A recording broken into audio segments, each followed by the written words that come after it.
something more. And I'm Dr. Keenan Bridges, and I have a very special guest today, a very powerful ambassador for a message that all of us need to hear.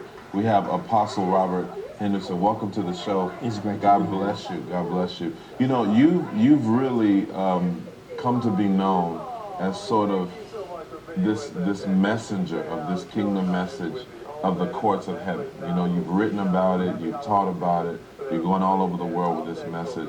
Tell us a little bit about kind of how you came to this and why this message is so important for the body. Well, it started off with my own personal need.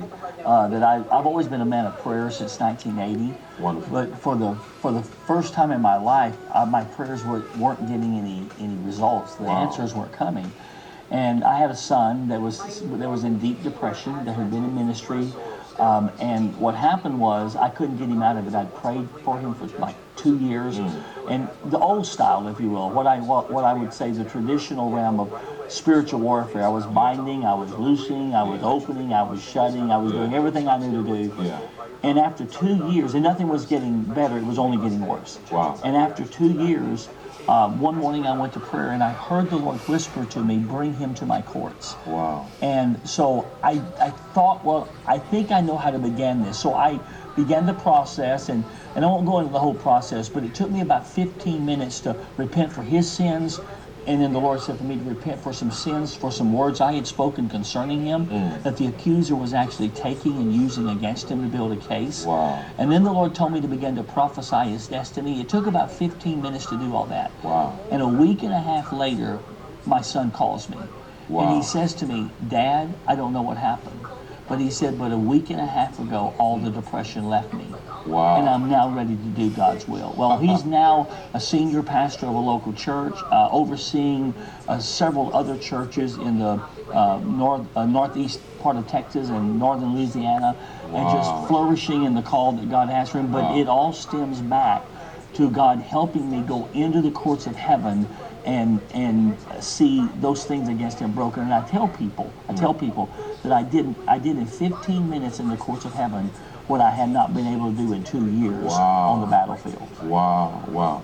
You know, you this is amazing. You talk about the legality of the spirit realm and how, you know, most believers, we're ignorant. I mean, we think of prayer as sort of, you know, Father, lay me down to sleep. I pray the Lord my soul to keep. If I should die before I wake, that kind of ideology. But you bring a sort of a different perspective to this, and really open up a new dimension when you talk about the legal aspect. Could you go into that a little bit? Yeah, you know, when the disciples said to Jesus in Luke 11, teach us to pray. Yes. Jesus actually put prayer in 3 dimensions in the book of Luke. Okay. In Luke 11, he puts it in 2 dimensions. He puts it in number 1, approaching God as Father. Okay. Because in response to the disciples' question, Jesus said, when you pray, say, Our Father, which art in heaven. We know that.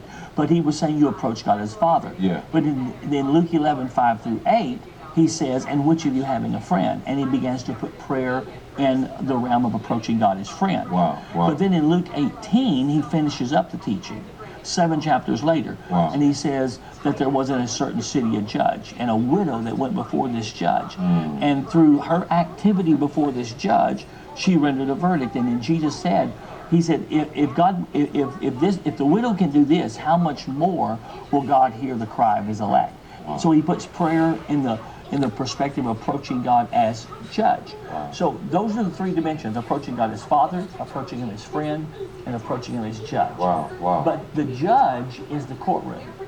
And knowing how to come before him in his judicial system and grant him the legal right to fulfill his passion and answer our prayers. Wow, wow.